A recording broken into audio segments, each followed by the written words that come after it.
So, okay, some of you guys know that I have a PhD in sociology, and some of you know that I'm also a woo-woo person who has always believed that sometime in my lifetime I would experience a global transformation of human consciousness. I don't know why I always believed that. I just always believed it, and that's part of why I studied sociology.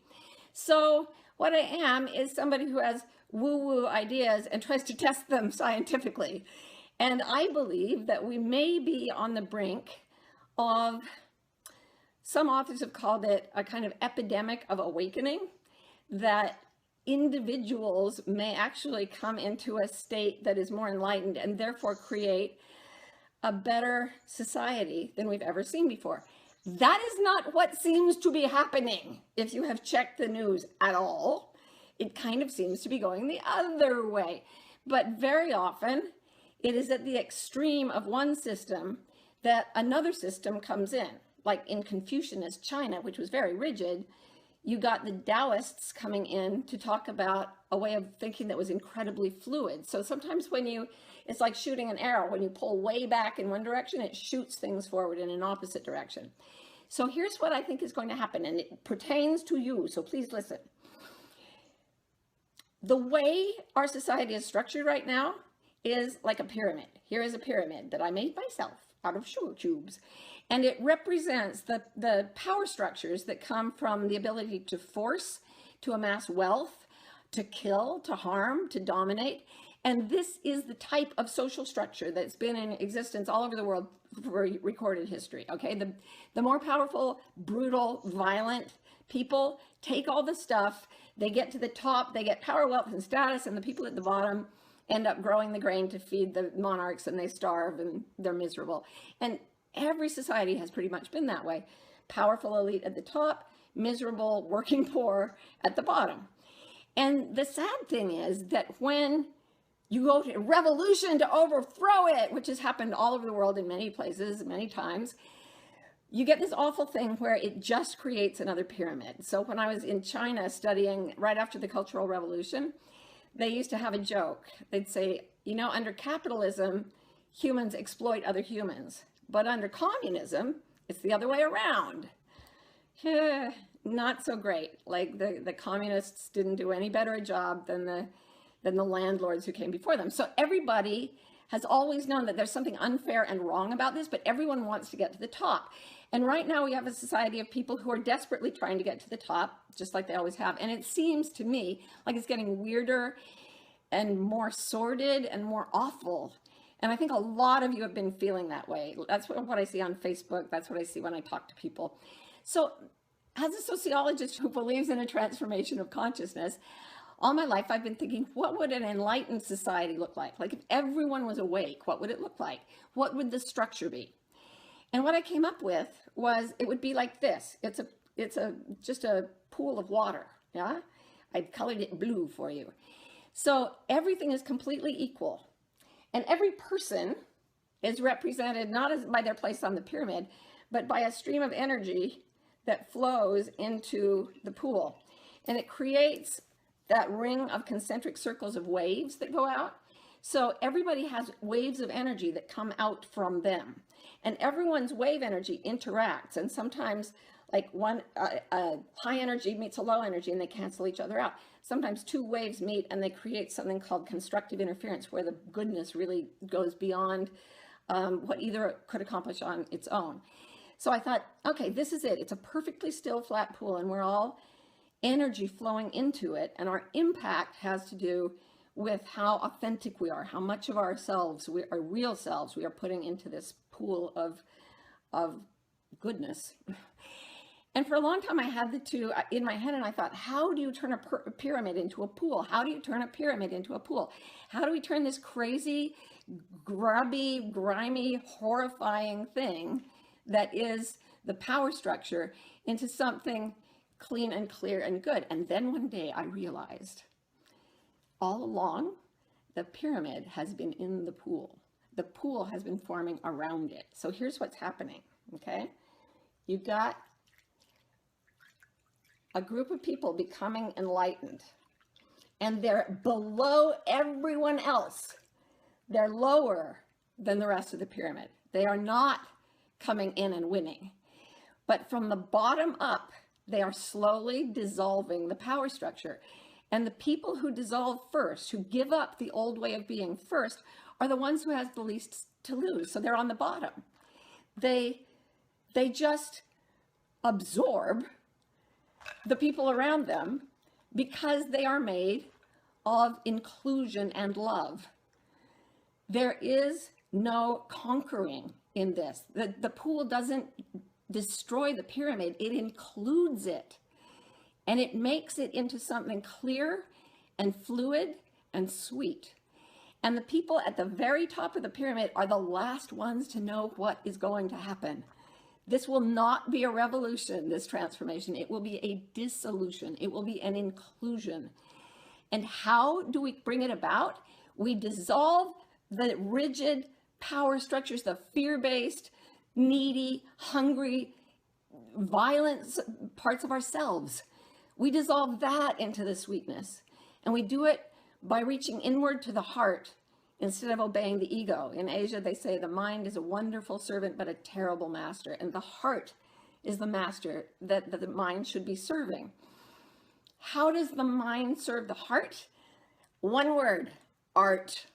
Well, a number of ways, but art is the primary one. There are certain people who breathe in their own authenticity. They go inside, they dissolve the obstacles to their own clarity, their own illumination.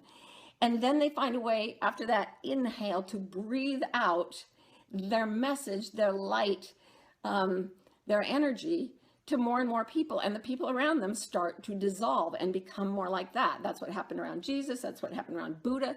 That's what happened around Gandhi and Martin Luther King. It happens. It happens. Okay? So I know some people that I've talked to are really discouraged. It's like, why should we make art? Everything's falling apart.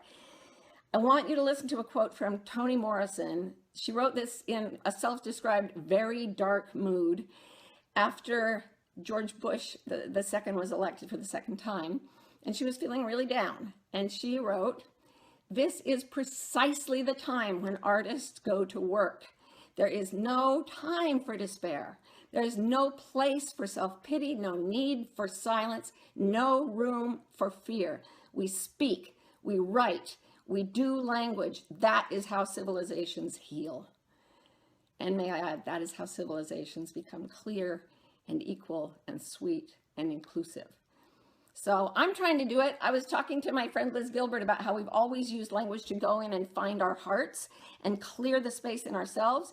And it's like an inhale, and then the exhale is how many souls can we touch with sweetness, with kindness, with equality, with love. And we're doing a writing course on that. You can see it in the link under the video. And this is part of what it means. This is all of what it means for me to change the world right now. This is what came to me. What's coming to you? Breathe in, find yourself, find your truth, become clear, and then watch all the rigidity in you dissolve, and then be that, and watch the people around you begin to lose their own rigidity and join you in this fluid oneness that is a transformed society. I hope this helps. And I'll see you on the internet.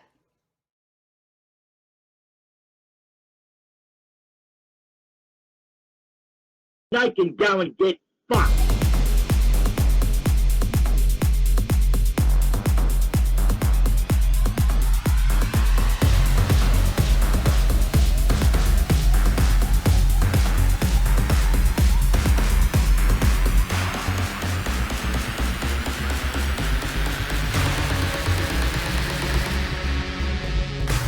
Never am I going to submit to Freemasonic institutions that are full of child rapists.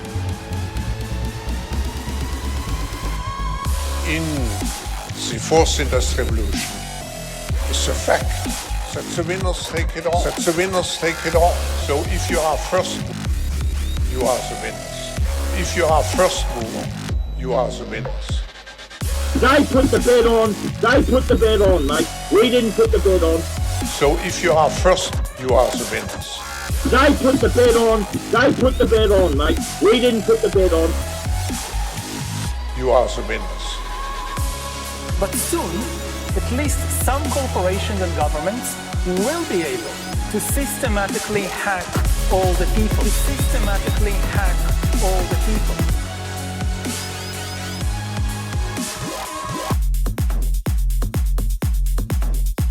We want the lot. We want the fucking lot. They put the bet on. They put the bet on, mate. We didn't put the bet on. You can't play a game of cards with me, mate. You can't play a game of cards with Como John, mate. And if you say, righto, there's a $500 bet on the table, Como John, and you know, it's for all that 500 for Mother Earth, that's what the $500. And I say, okay, well, there's my 500, I called you. And then you put down 2 kings and 2 tens. And I put down 2 kings and 2 jacks.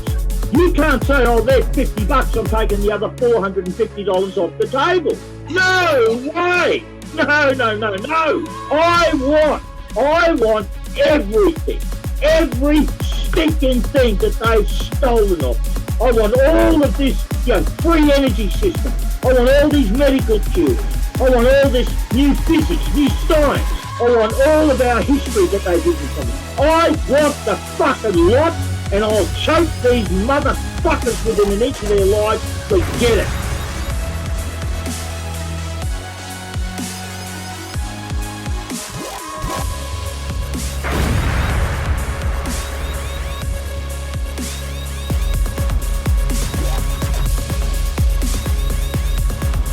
Listen to me, mate. There ain't any fucking bigger haters on this planet than old communists, mate. Old communists, mate, I am telling you now. Now listen. The only 2 things you need to know about me is, 1, can I fight? Yes, I can. I can really fight. Number 2, whose side am I? Who am I fighting for? Well, I'm fighting for my God, and I'm hoping my God's the same as your God, and let's go to war for him, all right? That's it. We're going to win it. We are going to win it. These bastards are in a spiral.